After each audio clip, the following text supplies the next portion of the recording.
একটু দেখে যান যে কিয়ামতের দিন যে তিন ব্যক্তির দিকে আল্লাহ ভুলেও তাকাবেন না। যারা বিচারে পাশ করবে আল্লাহর অনুগ্রহে তারা জান্নাতে যাবে, আর বিচার শেষেও যাদের পাপের পাল্লা ভারী থাকবে তাদের পরিণতি হবে জাহান্নাম। তবে কিয়ামতের দিন একদল লোক থাকবে যাদের সঙ্গে আল্লাহ সেদিন কোনো কথা বলবেন না, এমনকি তাদের দিকে ফিরেও তাকাবেন না। কিন্তু কেন? শেখ তাসফিয়া করিমের রিপোর্টে থাকছে বিস্তারিত। কিয়ামতের দিন আল্লাহ তাআলা তিন ব্যক্তির সঙ্গে কথা তো বলবেনই না, বরং তাদের দিকে তাকিয়েও দেখবেন না, এমনকি তিনি তাদের গুনাহ থেকে পবিত্র করবেন না। ফলে তাদের জন্য রয়েছে কষ্টদায়ক শাস্তি।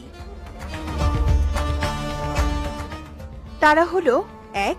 যে ব্যক্তি টাকনুর নিচে ঝুলিয়ে কাপড় পরে। ২. যে ব্যক্তি মিথ্যা কসম খেয়ে ব্যবসার পণ্য বিক্রি করে। ৩. যে ব্যক্তি কারো উপকার করে আবার খোঁটা দেয়।